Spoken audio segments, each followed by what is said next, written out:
이상하 다 이스라엘의 역사입니다. 이스라엘의 역사를 통하여서 단순히 역사 공부를 하는 것이 중요한 것이 아니고 이 역사를 통해서 하나님께서 어떻게 역사하셨는가, 이스라엘 역사를 통해서 하나님께서 어떻게 활동하셨는가, 구원의 역사를 어떻게 펼쳤었는가, 그거를 보여주는입니다. 이제 그 왕들의 역사가 열왕기상, 열왕기한데요. 우리가 지난 주일 남유다 역사를 보면서 요아스가 등장합니다. 다 죽은 줄 알았던, 자녀가 다 죽은 줄 알았던 그 상황에서 요아스가 7살짜리 요아스가 등장해서 남유다 백성들이 요아스를 왕으로 옹립하고 이제 6년 동안 통치했던 그 아달랴의 통치가 끝나는 것을 우리가 살펴봤습니다. 오늘 우리 열왕기하 9장은 이 아달랴의 최후 이전에 앞에서 무슨 일이 일어났는가를 보여줍니다. 그래서 우리 드라마 형식으로 보면 프리퀄이죠. 앞으로 나온 이제 그 사건을 우리가 오늘 보는데요. 이제 그게 이제 열왕기하 9장에 난 이세벨의 최후입니다. 또 이세벨의 최후를 보려면 또 그 앞에 또 프리퀄을 또 하나 더 봐야 돼요. 그게 이제 아합과 이세벨이 함께 통치할 때 있었던 한 가지 중요한 사건이 있는데 그게 뭔가 하면은 나봇의 포도원 사건입니다. 다 아시죠? 아합 왕이 그 왕궁 옆에 있는 조그만 포도원 그거를 탐하고 그걸 가지려 하다가 안 되니까 이세벨이 와서 다 정리합니다. 다 정리하면서 모략하고 선동해서 그 포도원을 빼앗고 그것까지 끝이 아니죠. 그리고 어떻게 합니까? 나봇을 죽이잖아요. 그런데 하나님이 이 아합과 이세벨이 통치하면서 나쁜 일을 굉장히 많이 했는데 다 나쁜 일만 했는데 가장 하나님께서 나쁘게 본 게 바로 이 나봇의 포도원 사건입니다. 그래서 이 사건이 일어나자 하나님께서 그 당시에 사이가 있었던 선지자 엘리야에게 심판의 메시지를 전합니다. 이 일로 인하여서 아합 집안은 다 멸망할 것이다. 그리고 아합과 이세벨의 그 몸을 개들이 먹을 것이다. 어마어마한 심판의 메시지를 전합니다. 그래서 이제 아합 집안은 그 하나님의 심판의 메시지대로 하나하나씩 이루어져 가는 겁니다. 거기 아합에서 아달랴까지인데요. 아합이 어떻게 죽습니까? 그 아람 군대하고 전쟁을 하다가 죽습니다. 어떻게 죽는가 하면은 이 아람 군사가 무심히 그냥 활을 하나 쏩니다. 근데 저 사람이 아합 왕인 줄 모릅니다. 북이스라엘의 왕인 줄 모르고 그냥 무심히 활을 쏘는데 그게 아합 왕에게 맞았습니다. 그리고 그날 저녁에 회복하고 못하고 그날 저녁에 죽거든요. 자, 이것을 한번 보십시오. 거기서 이 아람 군사가 자기가 의도해서 딱 저거 아합 왕이구나, 죽여야 되겠다, 이렇게 계획적으로 잘 조준돼서 죽는 거하고 무심히 죽는 거하고 이건 어떤 뉘앙스가 있습니까?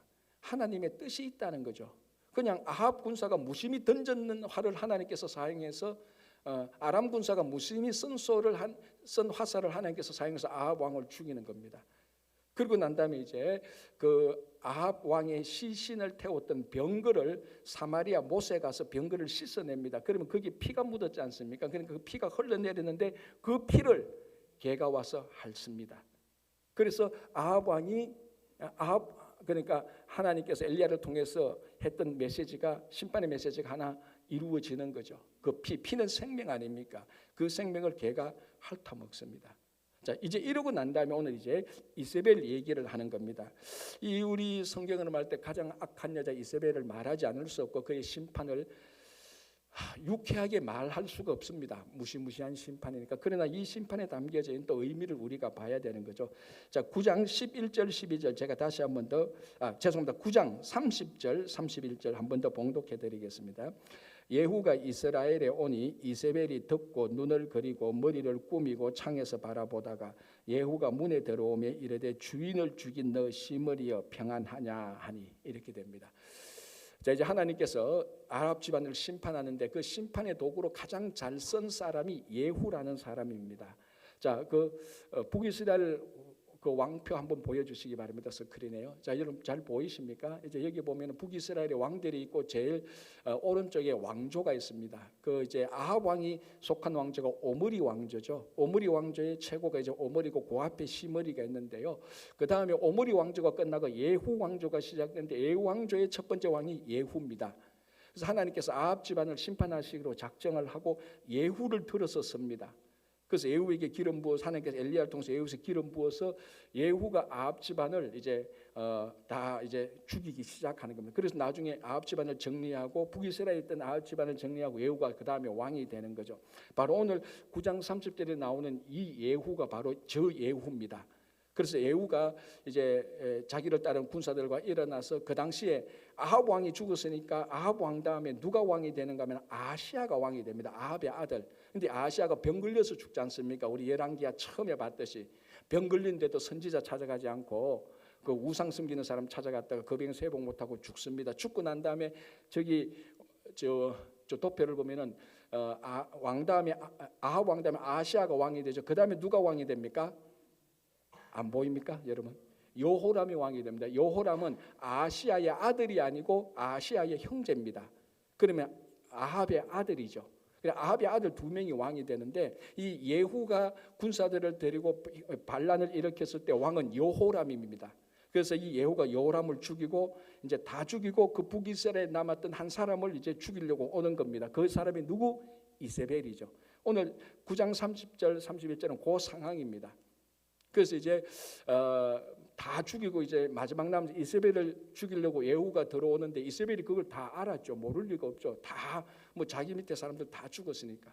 예후와 이세벨이 맞닥뜨렸습니다. 맞닥뜨렸을 때 이 이세벨이 뭐 하고 있었다고요? 화장하고 있었다니까요. 오늘 보면은 눈을 그리고 머리를 꾸미고 눈에 뭐 속눈썹을 했는지 마스카라를 했는지 모르겠지만은 꾸미고 머리를 올렸습니다. 그리고 여기에 대해서 많은 주석가들이 왜 이렇게 했을까? 첫 번째, 이 여자의 본능이다. 두 번째는 약간 좀 과격한 해석인데 그래도 마지막으로 예후를 한번 유혹해 보려고 아름답게 보이려고 했다 이렇게 말하는데 이건 약간 좀 한쪽이 치우친 해석이고요. 가장 정통적이고 중요한 해석은 이겁니다. 자, 지금 여호람이 왕이었을 때 이 여호람의 어머니가 이세벨이에요. 우리말로 하면 왕후마마예요. 그리고 자기 남편 아합이 북이스라엘 다스릴 때 실제적인 아합을 조종하고 가스라이팅을 했던 사람이 이세벨이에요. 그 이세벨은요, 자기 남편일 때도 최고였고 자기 아들 아시아일 때도 최고였고 여호람일 때도 최고였어요. 그러니까 이 이세벨은 북이스라엘에서의 최고 존엄입니다.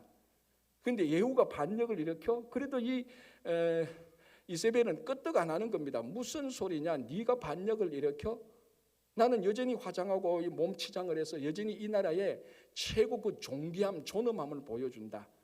내가 이 자존심이 있지, 내가 이 체면이 있지, 그런 걸 지금 의미하는 겁니다. 왜냐하면 그 다음에 문장이 뭐냐 하면은 꾸미고 화장하고 있는데 예후가 들어오니까 그 예후에 대해서 뭐라고 말합니까? 너 주인을 죽인 시므리여 평안하뇨라고 말합니다. 자, 시므리가 누굽니까? 자, 저기 왕조를 보면 오므리 앞에 왕이 시므리입니다. 오므리고 시므리고 뭐 이런 좀 한국말을 그렇긴 그런데 오므리가 이 시므리를 죽이는 거죠. 그래서 시므리가 7일 동안 왕노릇 하다가 죽습니다. 오므리에 의하여서. 그래서 바로 그 시므리가 이 시므리인데 그러면 여러분 오므리하고 이세벨하고 관계가 어떤 관계죠? 시아버지잖아요. 맞죠? 시아버지죠. 아까 아시아하고 여호람은 자기 친아들인지 아닌지 모르겠지만 어쨌든 가계도를 보면 자기 아들이고 그러니까 아합의 아버지가 오므리예요. 그 아합의 아내가 이세벨이니까 자기 시아버지가 오므리입니다. 그 시므리 너 내 시아버지한테 간단하게 죽었던 인물 아니냐? 너 7일밖에 왕노릇 못했지 않냐? 쉽게 말하면 뭡니까? 가짜는 녀석 이 말입니다. 그리고 어떻게 보면요, 이세벨 폼나요. 굉장히 기품이 있어요. 강단이 있고 그렇지 않습니까? 막 반역을 일으키고 군사들을 와 몰고 오는데 태연하게 화장하고 기품을 딱 갖추고 딱 떠르니까 너 우리 시아버지한테 죽어서 한 칼에 죽었던 시므리하고 같은 것들이 어디 네가 여기 와서 이렇게 막 폼을 확 잡습니다. 뭐 소름 돋을 정도로 기품이 있고 강단이 있어요. 그런데 하나 이해해야 될 게 있습니다. 이게 지금 무슨 맥락에서 이루어지는 겁니까? 아까 제가 계속했잖아요. 하나님이 아합 집안을 심판하는 맥락입니다. 그러니까 예후가 누군가 하면 시므리가 아니고 하나님께서 아합 집안을 심판하려고 쓰시는 하나님의 도구라는 겁니다. 이 심판의 맥락에서 하나님이 심판하는 그 자리에서 기품을 가지고 있다니 이런 걸 가지고 오만 방자라고 말하죠. 여러분 이 천하에 아무리 기품이 있고 아무리 높다 할지라도 하나님의 심판 앞에서는 모두가 다 무릎 꿇고 엎드릴 수밖에 없습니다. 그런데 이게 지금 예후를 보는 예후만이 목적이 아니고 하나님의 심판의 맥락입니다. 자, 이것을 이세벨이 생각만 하면 충분히 알 수 있습니다. 왜냐하면은 엘리야를 통해서 그 얘기를 들었고, 그래서 자기 남편이 죽었고 그거 다 알거든요. 아하시아가 어떻게 죽었는지 알잖아요.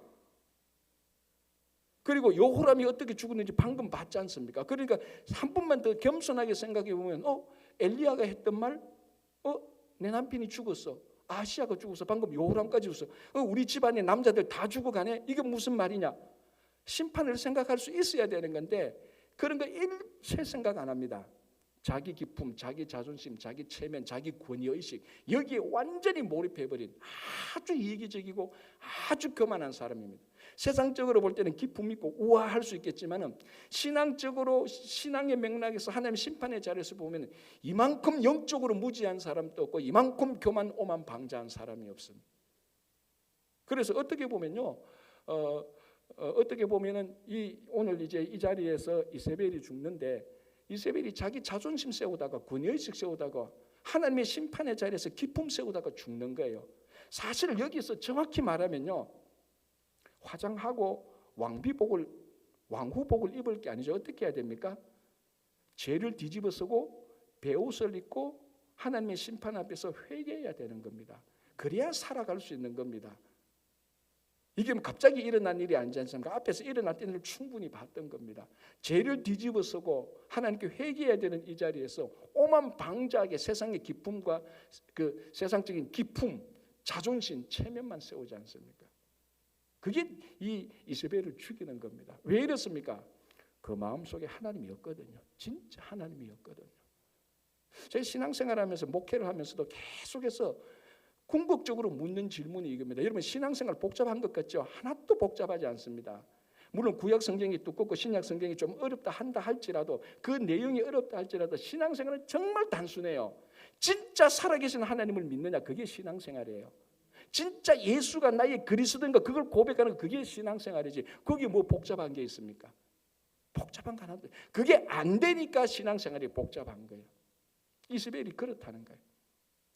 그 유대인의 어느 마을에 큰 부자가 있었는데 이 부자가 하루아침에 사업을 망해서 쫄딱 망했습니다. 그러니까 어제까지만 해도 그 마을에 지나가면 사람들이 막 그 앞에서 굽신굽신하고, 왜 그 제일 부자니까 자기 어깨 딱 폼 잡고 갔는데 하루아침에 망해버리니까 이게 밖에 나가려니까 부끄럽잖아요. 사람들이 뭐 뒤에서 뒷담화 하는 것 같기도 하고. 그래서 일체 밖에 나가지를 않습니다. 그럼 어떻게 됩니까? 먹고 살 게 없습니다. 진짜로 얼마나 완전히 망했는가 하면은 내일 당장 밥 먹을 끼니가 없는 거예요. 자, 그럼 여러분 같으면 어떻게 합니까? 아는 사람한테 친척이나 지인한테 전화해서, 야, 근데 지금 좀 그렇다. 뭐 한 달 그 내가 살아갈 수 있도록 좀 어떻게 도와달라. 충분히 그렇지 않습니까? 근데 이 부자가 그걸 안 한 거예요. 그러다가 결국 영양실조로 굶어 죽게 되어버린 겁니다. 얼마 뒤에 마을 사람들이 그걸 안 거예요. 이 마을 사람들이 양심의 가책을 느낀 겁니다. 왜냐하면 유대인들은 자기 커뮤니티에서 반드시 해야 되는 게 구제입니다. 구제. 이거는 헤드베러, 해도 되는 게 아니고 하면은 좋다가 아니고 머스트예요. 반드시 해야 되는 신앙의 의무입니다. 그런데 그 커뮤니티에서 자기 이웃 한 사람이 굶어 죽을 동안 자기들이 몰랐고 구제를 못했으니까 이 마을 사람들이 양심의 가책을 느끼고 죄책감을 받아서 굉장히 막 부끄러워하는 거예요. 우리가 어떻게 저 사람을 도와주지 못했는가? 그래서 죽었다. 이 나중에 하나님 앞에 가서 이거 심판받을 거다. 막 이러고 있던 차에 그 마을의 최고 지도자 랍비인 그 이스라엘 살라틴이라는 랍비가 와서 마을 사람들을 불러 모읍니다. 우리 가운데 지금 한 사람이 굶어 죽었는데 여러분 그거 부끄러워하지 말라고, 여러분 양심의 가책 느끼지 말라고, 죄책감 느끼지 말라고. 그 마을 사람들이 깜짝 놀랍니다. 아니 무슨 말이냐 하니까 이 랍비가 그런 말을 했다는 거 아닙니까? 이 사람이, 이 부자였다가 사업 망한 이 사람이 굶어 죽은 것은 영양실조로 죽은 게 아니고 자기 자존심과 체면이 죽였다, 이렇게 말합니다. 왜? 자기가 정말 먹을 게 없으면 자존심, 체면이 뭐 중요합니까? 가서 도와달라고 말을 해야 되는 거예요. 근데 이게 어려운 게 체면 문화가 국가고 사회에 나서 이게 참 어려운 거예요. 체면이, 이 자존심과 체면이, 자기 권위의식이 제일 중요한 거예요, 사람이. 이게 체면 문화, 저 동양 문화권 우리 한국 똑같습니다. 여러분 요즘은 많이 좋아졌지만요, 우리 정신적으로 연약한 사람, 그리고 심신미약자라고 말할 수 있죠. 충분히 정신적으로 연약해 줄 수가 있지 않습니까? 우리 몸도 고장이 나는데 정신도 큰 사고를 당하거나 상처를 받으면 정신적으로 굉장히 연약해집니다. 그러면 몸도 치료받듯이 정신도 치료를 받아야 되는 거예요. 지극히 당연한 거예요. 그런데 아직까지도 좀 그렇지만 많은 사람들이 몸이 아파서 치료받는 것은 별로 부끄럽지 않는데 정신이 아파서 치료받는 것은 굉장히 부끄럽게 생각해요. 체면 문화에서 그런 거예요. 특별히 유대인들은 유대인들은 많이 의학이 굉장히 발달했습니다. 그 중에 특별히 정신과 쪽으로 유대인들이 굉장히 발전했어요. 예를 들어 프로이드, 무의식 정신과 최고의 그 지성이라고 하는 프로이드가 유대인 아닙니까? 그러니까 이 유대인들의 의학이 굉장히 발달한 그런 사회에서도 1950년대 한 유대인 가정에서 아들 하나가 정신적으로 연약한 거예요. 그래서 그 친척과 친구들이 야, 너 아들 병원에 가서 좀 상담해야 되겠다. 그래 어렵겠다니까 이 부모가 허락이 안 되는 거예요. 왜? 뭐 때문에? 자존심인 거예요. 체면인 거예요. 야, 우리 아들 그 병원에 데려갔다가는 내가 사업하는 사람들하고도 사업하는 사람들이 날 뒤에서 뭐 또 뒷담화할 것 같고, 그래서 괜찮아 애써 무시했습니다. 결과는 어떻게 됐겠죠? 결국 아들이 자살해서 죽었습니다. 이건 아들 누가 죽인 거예요? 부모의 자존심과 체면, 권위의식이 죽인 겁니다. 이런 얘기들 우리 주변에서 심심찮게 듣습니다. 뭐가? 자존심과 체면, 권위의식. 예수를 믿는다면요, 이거는 다 죽어야 되는 거예요. 한 20, 30년 전에 오죽했으면 한국 교회, 한국 사회에서 이런 말이 나왔습니다. 공자가 죽어야 교회가 산다 말했습니다. 공자가 뭐 잘못했는데 왜 공자를 덜먹이는지 모르겠어요. 의미는 알겠죠. 공자가 말하는 공자의 가르침이 왜곡된 게 체면 문화입니다. 여러분 공자의 논어를 읽어보면요, 사회적인 질서 굉장히 좋은 말이에요. 그런데 그게 잘못 전달하고 잘못 적용됐으니까 자존심, 체면 문화로 확 간 겁니다. 그래서 교회에서 성도들의 체면과 자존심, 권위의식이 죽어야 교회가 살아나는 겁니다.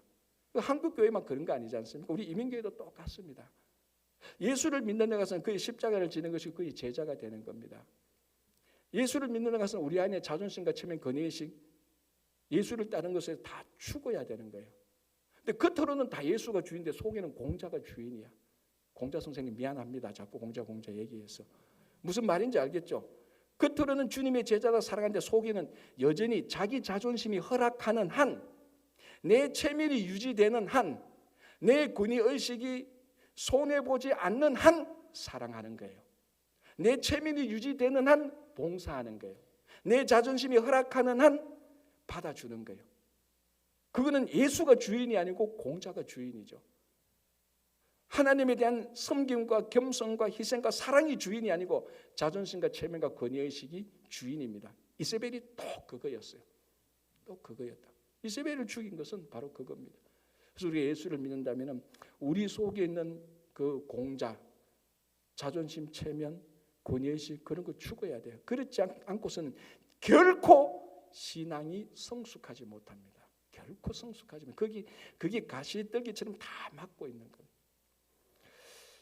자, 그 다음 구절 보겠습니다. 32절, 33절 보겠습니다. 예후가 얼굴을 들어 창을 향하고 이르되 내 편이 될 자가 누구냐 하니 두어 내시가 예후를 내다보는지라. 이르되 그를 내려 던지라 하니 내려 던짐에 그의 피가 담과 말에게 튀더라. 예후가 그의 시체를 밟으니라. 자, 이제 이세벨의 최후입니다. 어떻게 됩니까? 이제 예후와 이세벨이 딱 맞닥뜨렸죠. 이 이세벨이 천지도 모르고 하나님의 심판도 모르고 괜히 기품 찾느라 자수님 찾느라고 막 예후를 무시합니다. 예후가 볼 때는 얼마나 가짜겠습니까? 지금 모든 군사들이 다 예후 편이고 지금 이세벨의 편은 딱 3명 4명밖에 없어요. 누굽니까? 이세벨하고 그의 편은 넷이 2명밖에 없어요. 근데 무슨 뭐 덤비들고 그런 게 아니지 않습니까? 시물이라고 말할 형편이 아니지 않습니까? 예후가 볼 때는 되게 우스울 거예요. 왜냐하면 자기는 엘리야로부터 기름 부음 받아서 아합 집안을 심판하러 지금 왔는데, 자, 그래서 이 예후가 여유 있게 말합니다. 그 옆에 있는 두 내시한테 너희는 내 편이 될 것이냐? 누가 내 편이 될 것이냐 말하니까 이 2명의 내시가 일고의 생각도 안 하고 딱 보지만 어떻게 합니까? 이세벨을 들어서 밖으로 내다 던져버립니다. 그러니까 이 이세벨은 가장 비참한 죽음을 줬습니다. 왜냐하면 첫 번째 자기 가장 첫건 아닙니까? 이 내시는 아마 이세벨의 몸종입니다. 자기 몸을 허락한, 자기 몸을 관리하도록 자기 목숨을 내어준 사람일 수도 있습니다. 몸종이니까 그 사람한테 죽는 겁니다.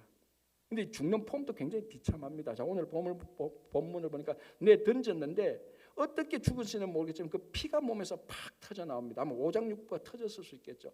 피가 나와서 담벼락에 피가 묻고 말에 피가 묻습니다. 그리고 난 다음에 에후가 그 시신을 밟았다라고 말을 하는데 정확히 말하면 에후가 탄 말이 그 시신을 밟고 지나갑니다. 자, 그리고 난 다음에 이제 이 에후가 야 그래도 왕의 딸이 아니냐, 그래도 왕비였다, 왕의 어머니였다, 예의를 갖추자 해서 장례를 치려고 그 시신을 수습하라 그럽니다. 그래서 그 신하들이 이세벨의 시신을 수습하는데 다 수습할 수가 없어요. 뭘만 수습했다고요?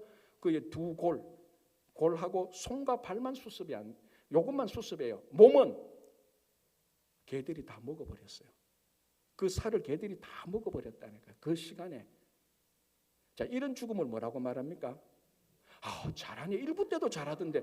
저는 이 설교 준비하면서요, 내가 개죽음이란 말을 설교 단상에서 해야 되나 말해야 되나 굉장히 좀 고민했어요. 그래서 여러분한테 물어보기로 했어요. 여러분들이 분위기를 보고 괜찮다면 제가 하려고 했는데 일부 때도 무슨 죽음 하니까 거리낌없이 개죽음이란 말을 저도 개죽음이라고 말합니다. 이 개죽음 당한 거예요. 사실은 하나님께서 엘리야를 통해서 너 집안은 다 개죽음 당할 거라고 선포한 거예요. 그게 좀 그대로 이루어지는 겁니다. 보십시오. 아합의 피를 개가 핥았어요. 개죽음 당했죠. 이세벨요, 그 살을 개가 다 먹어버렸어요. 개죽음 당한 거예요. 죽음 자체도 비참하고요. 가장 측근인 내시한테 죽은 겁니다. 자, 그러면 여기서 이제 한 가지, 그러면 우리가 신앙생활하고 살다가 잔혹하게 죽은 것은 다 개죽음인가? 아니죠. 이건 우리 구별해야 됩니다. 자, 우리 이사야 선지자가 어떻게 죽었는가 하면은 그 외경과 탈무드 전성에 의하면요, 므낫세한테 잡혀서 산채로 톱으로 갈라서 죽은 겁니다. 차라리 이세벨처럼 죽는 게 편해요, 그죠? 산채로 므낫세가 톱으로 다 자릅니다. 얼마나 비참합니까? 근데 이사야의 죽음이 개죽음입니까? 아니잖아요, 그거는. 자, 이 므낫세가 누군가 하면 히스기야의 아들입니다. 히스기야가 죽을 뻔했다가 하나님 앞에 기도해서 15년 생명 연장한 그 사이에 난 아들이 므낫세입니다. 자, 그러면 이사야하고 히스기야 왕하고 관계는요, 히스기야 왕의 멘토가 이사야예요. 그러면은 이사야하고 므낫세하고 관계는 이거 뭐 므낫세가 이사야를 쳐다볼 수 없을 정도로 존경과 정말 그 공경해야 될 대상입니다. 나이 차이로 따지면요, 할아버지 뻘이에요. 그런데 이 므낫세가 이사야를 잡아서 톱으로 산채로 죽이는 겁니다. 비참한 죽음이죠. 그런데도 아무도 이사야 죽음을 개죽음이라고 말하지 않아요. 서대반 보십시오. 동족들한테 돌에 맞아서 죽습니다. 이거 여러분 우리나라에 보면 그 마을에 나쁜 일 한 사람 돌로 던져 죽이지 않습니까? 특별히 간음했던 사람들. 그 진짜 비참한 죽음이거든요. 그런데 서대반 죽음을 아무도 개죽음이라고 말하지 않아요. 하나만 더 볼까요? 예수님은 어떻습니까? 예수님이 죽음이야말로 가장 이거 예수님의 죽음이 이 단어를 붙이면 되나?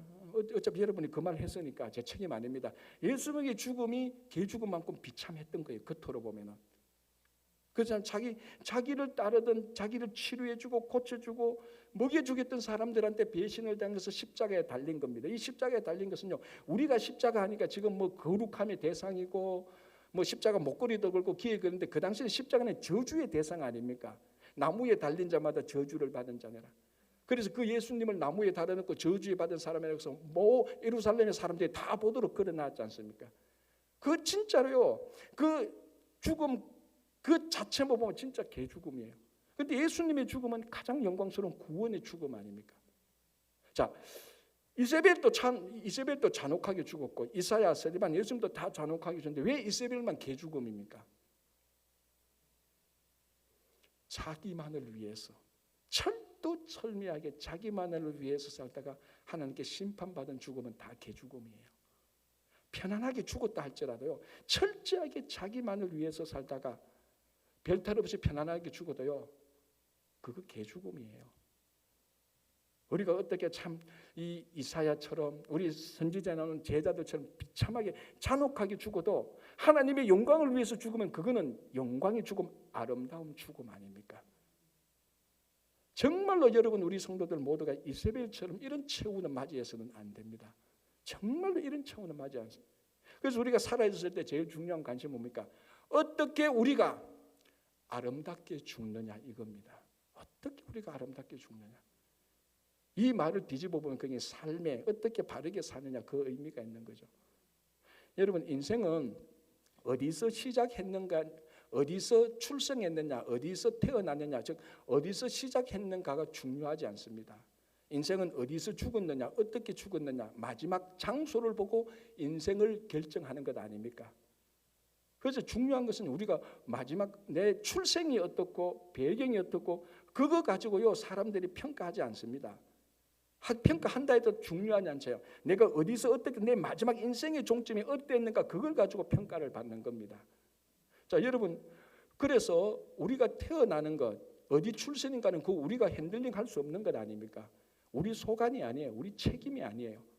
그러나 우리가 어디서 죽느냐, 내 인생의 마지막 종점은 철두철미하게 내 소관이죠.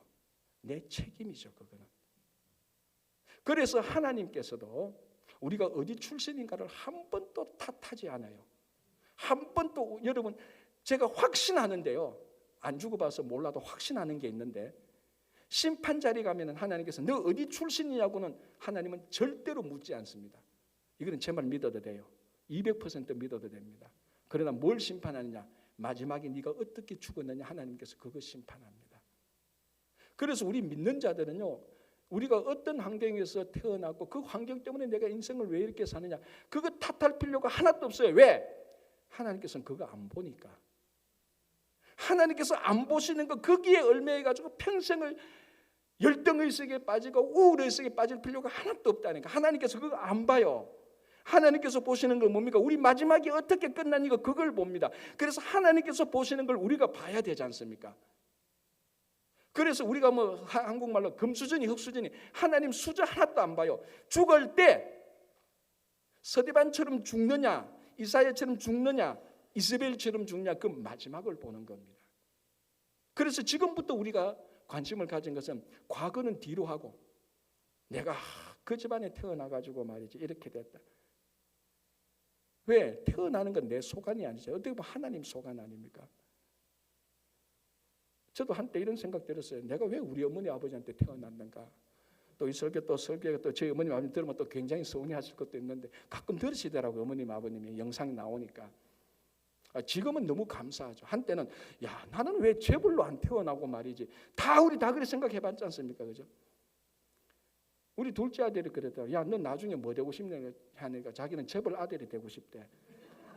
그럼 누가 제일 좋아요? 내가 제일 좋지. 나 재벌 되잖아. 그러니까 하나님은 어디서 태어났는가 안 봅니다. 마지막을 봅니다. 우리 앞에 마지막이 있습니다. 이 아름다운 죽음을 생각할 때 오늘부터 아름답게 살게 되는 거예요. 여러분, 삶이 죽음을 규정하지 않습니다.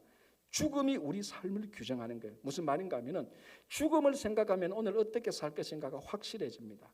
가장 쉽게 예를 들어볼게요. 자, 오늘 이 자리에 모인 분들 가운데 진짜로 우리 모두가 다 일주일 내에 7일째 죽는다고 생각을 확신이 한다면 여러분 오늘 삶이 바뀌겠으면 안 바뀌겠습니까? 바뀌죠. 안 바뀌는 사람은 전부 다 이세벨과 같은 사람이에요. 일주일 뒤에 진짜 내가 죽는다면 내 삶이 바뀌는 거예요. 왜? 죽음을 생각하니까 현재 삶이 바뀌는 거예요.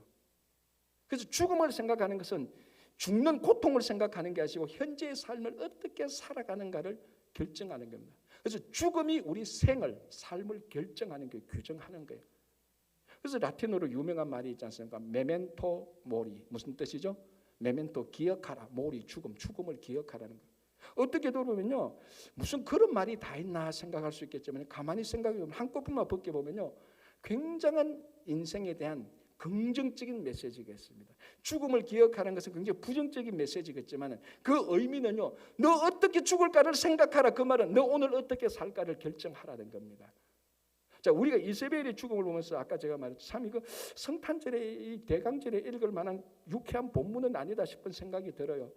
그러나 이 이면을 보면은 야, 우리는 어떻게 죽을 것인가를 생각하면 오늘 어떻게 살 것인가. 최소한 이세벨처럼 자존심 체면 내세우고 심판도 무시하고 심판도 아는 것도 무지하는 이런 삶을 살아야 안 되겠다. 이런 삶을 살아서는 안 되겠다는 확신이 들지 않습니까? 아름다운 죽음. 그 죽음을 살 때 오늘부터 우리 삶이 아름답게 시작되는 겁니다. 자, 이제 아달랴 한번 보겠습니다. 11장 15절 16절 제가 다시 한번 더 봉독합니다. 제사장 여호야다가 군대를 거느린 백부장들에게 명령하여 이르되 그를 대열 밖으로 몰아내라. 그를 따르는 자는 모두 칼로 죽이라 하니 제사장이 이 말은 여호와의 성전에서는 그를 죽이지 말라 함이라. 이에 그의 길을 열어주매 그가 왕궁의 말이 다니는 길로 가다가 거기서 죽임을 당하니라. 자, 이제 아달랴의 최후죠. 아달랴의 최후는 아합과 이세벨하고 비교하면 한 두세 가지 차이가 있는데 첫 번째는 뭔가 하면 아달랴는 남유다에서 죽습니다. 그러니까 남유다에서 죽는 사람은 없는데 남유다에서 죽습니다. 왜냐하면 남유다는 이런 숙청과 반역이 일어나지 않는 땅이에요, 사실은. 그런데도 이런 일이 일어나서 죽게 되는 것이고요. 또 하나는 그래도 아합과 이세벨에 비하면은 좀 점잖은 죽음이에요. 그래서 어떻게 하면 길을 열어주면 그가 왕궁의 말이 다니는 길로 가서 죽습니다. 그러나 제일 중요한 차이가 하나 있습니다. 자, 그 가계표를 한번 보여주실래요? 자, 저게 뭔가 하면 아합과 이세벨의 이제 그 가족인데요. 아합 밑에 아시아 아들이 있었죠. 왕이었죠. 아시아가 죽고 난 다음에 여호람이 왕이었죠. 왕이 됐습니다. 그리고 난 다음에 이제 오늘 이 이세벨의 죽음하고 아달의 죽음 사이에 70형제들이 죽습니다. 그 70형제들이 진짜 다 친아들인지 아닌지는 모르겠지만 어쨌든 사촌까지 포함이 된지 모르겠지만 어쨌든 아합과 이세벨의 아들인데요. 또 하나는 저 이세벨이 뭐 다 친엄마인지는 모르겠어요. 그 정확히 말하지 않겠습니다. 그러나 전체 가계도를 보면은 뭐 아버지가 아합이고 어머니가 이세벨이면 그 밑에 자녀라고 볼 수 있습니다. 그리고 아달랴가 나오죠. 아달랴가 남유다의 왕이죠. 자, 이제 제가 저 이름 위에 전부 다 빨간 숫자를 썼는데 저 빨간 숫자가 무슨 숫자일까요? 예, 그렇죠. 죽는 순서죠. 죽는 순서예요. 제일 먼저 아합이 죽죠. 자, 성경에 나타난 죽는. 그다음에 아시아가 죽죠. 그리고 아합은 누구에게 심판받습니까? 아람 왕의 군사에 의해서 심판받습니다. 아시아는 어떻게 죽습니까? 병나서 죽는 겁니다. 그리고 여호람 죽죠. 그리고 70형제들 죽죠. 그리고 이세벨이 죽는데 여호람과 이세벨과 70형제들은 누구한테 다 심판당합니까? 예후가 다 집안을 심판합니다. 그런데 이제 아달랴는 남쪽에 가서 시집살이 하지 않습니까? 시집살이가 자기가 해먹을 거 다 해먹었는데 어쨌거나 거기 가서 오늘 죽습니다. 마지막으로 죽습니다. 아달랴의 죽음을 우리가 중요하게 봐야 되는 이유가 있습니다. 아달랴는 마지막에 죽습니다. 아합 집안의 심판이 저기 지금 아합 집안의 심판이 다 통째로 일어나는 건데 아달랴는 마지막에 일어납니다. 무슨 말입니까?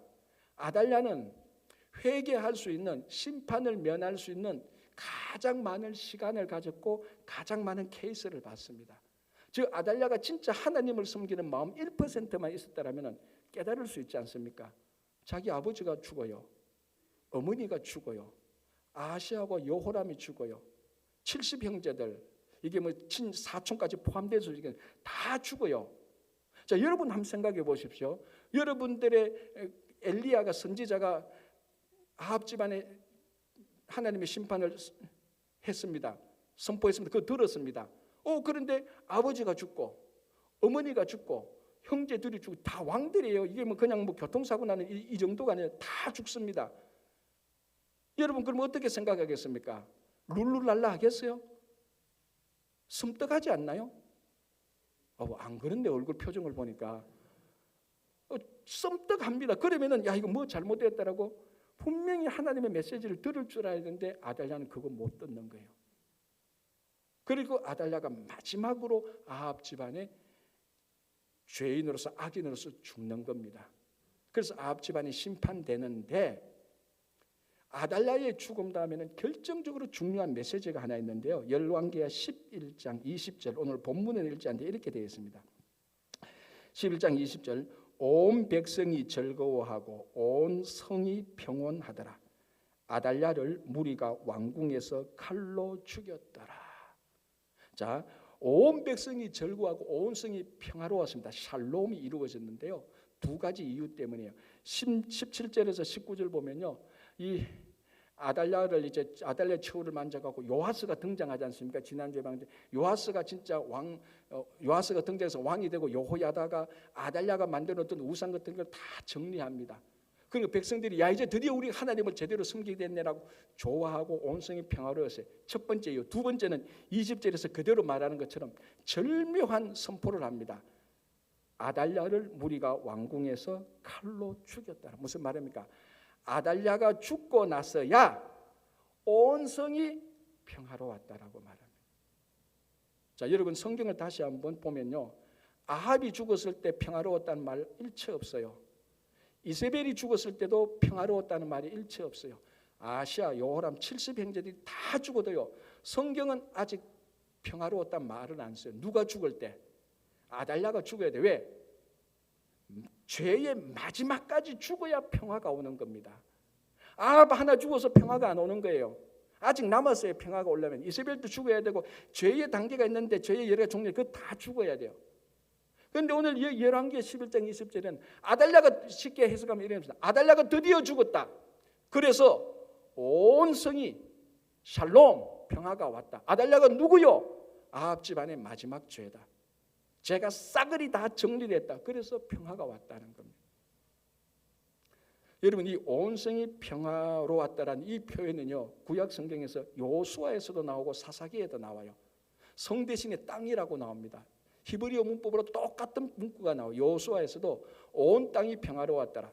사사기에서도 온 땅이 평화로웠다고 말하는데 이게 언제 사용되었는가 하면요, 요수아의 중요한 메시지가 뭡니까? 요수아가 가나안 땅에 들어가서 이방 민족을 정복하지 않습니까? 사실은 정확히 말하면 사람을 정복하기 전에 그 안에 있는 이방인들의 죄를 정복하죠. 사사기는 뭡니까? 이스라엘 백성들이 죄를 지었을 때 이방 민족이 쳐들어와서 죄 가운데 삽니다. 그때 사사가 나타나서 죄를 다 물리치죠.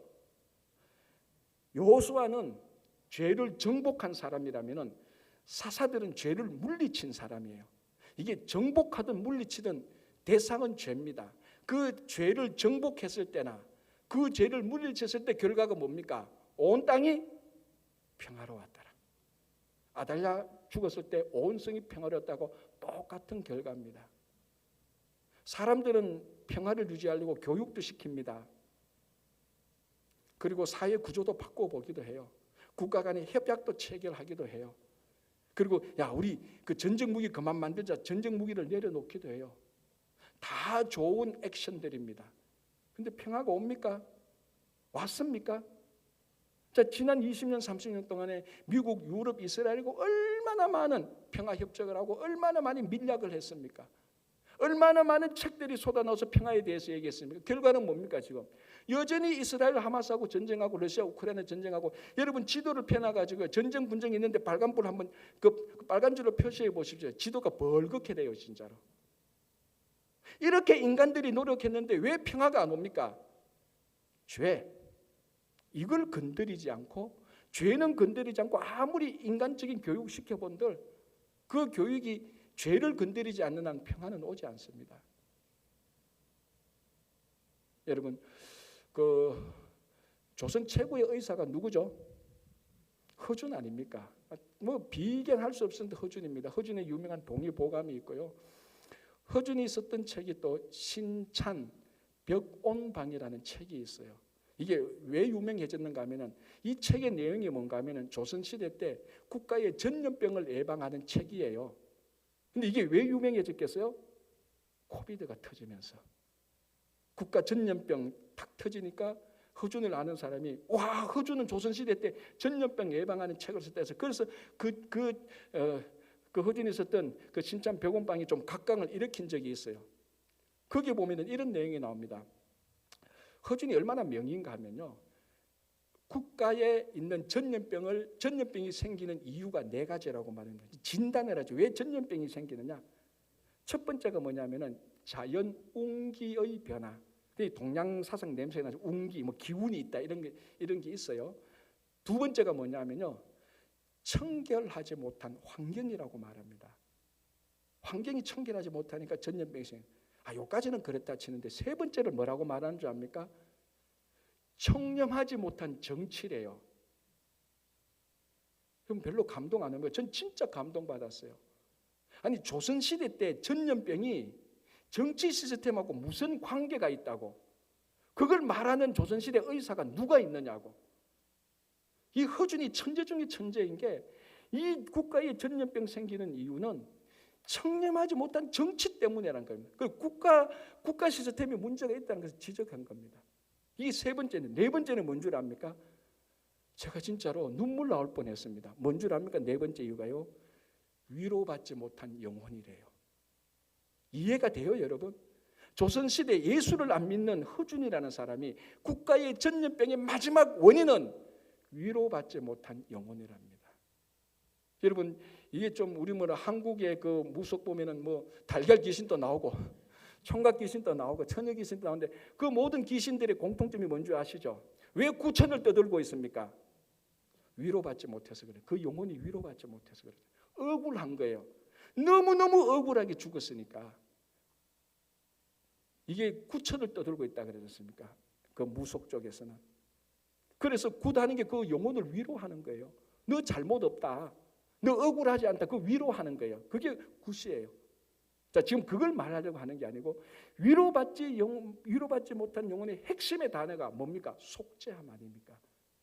그 죄가 그대로 있는 겁니다. 그 위로받지 못, 그래서 죄가 이 땅에서 자기가 당한 억울함 때문에 생긴 그 죄가 해결되지 않으니까 영혼이 위로받지 못해요. 그것 때문에 전염병이 있대요. 그러니까 이 세상에 일어나는 전염병하고 영적인 세계하고 허준이 연결시켜서 얘기했다는 거예요. 야, 이거 진짜 이분은 목회를 했어도 진짜 잘했을 것 같아. 그 전염병을 보면서 영적인 것을 딱 알아챘으니까 제가 진짜로 눈물 나올 뻔했다니까요. 와, 우리 조상 가운데 이런 명의가 있다니. 자, 제가 하고 싶은 말은 이제 이겁니다. 이 땅에 생기는 전염병도 영적인 문제, 죄와 연관시켰습니다. 평화는 오죽하겠어요. 이 평화가 영적인 죄의 문제와 연관이 없다는 걸 누가 말하겠습니까? 아무리 노력을 해도 이 죄의 문제를 해결하지 않으면 평화가 오지 않습니다. 각자 한 사람 한 사람도 그렇습니다, 여러분. 순간적으로 기분이 좋을 수가 있어요. 그러나 우리 죄를 해결하지 않는 한 내 심령이 평화를 누리지 못합니다. 가정이 평화가 없죠. 교회는 당연하고. 그래서 오늘 보면 11장 20절에 평온하더라, 온 성이 평온하더라. 이는 아달랴가 죽었다. 죄가 끝났다. 그래서 평화가 왔다라고 얘기를 하는 거예요. 그런데 아합으로부터 아달랴까지 죽는 사람들은 전부 다요, 수동적으로 죽임을 당합니다. 무슨 말인가? 심판을 당해서 그 죄가 죽는 거예요. 자, 이제 우리가 대강절이고 성탄절을 기다립니다. 성탄절은 예수 그리스도께서 왕으로서 죄를 심판하시기 위해서 이 땅으로 오는 날입니다. 그 죄를 심판하시는 예수 그리스도에게 우리 삶을 맡길 때 우리 안에 있는 아달랴의 죄까지도 속죄하고 죽게 되는 겁니다. 여러분, 아달랴의 죄까지 예수 그리스도의 은혜로 말미암아 죄가 해결돼야 그때 평화가 옵니다. 아합 하나 죽어서 안 돼요. 이세벨 하나 죽어서 안 됩니다. 아달랴까지 끝까지 이 죄가 해결돼야. 이게 어떻게 해결됐냐? 하나밖에 없습니다. 예수 그리스도, 우리 죄를 해결해 주시는, 그래서 십자가에 달려 돌아가신 예수 그리스도, 이 땅에 이번에 이 성탄절에 오시는 예수 그리스도를 영접함으로 우리 안에 있는 죄가 아달랴의 죄까지 다 해결되어야 평화가 오는 겁니다. 그래서 이번 성탄절에 오시는 주님을 기다리며 그분이 우리에게 평화를 주시려고, 우리 죄를 속하려 오시는 그분을 믿고 여러분 삶 속에 평화가 가득한 가정과 일터와 교회가 여러분 되시기 바랍니다. 기도하겠습니다.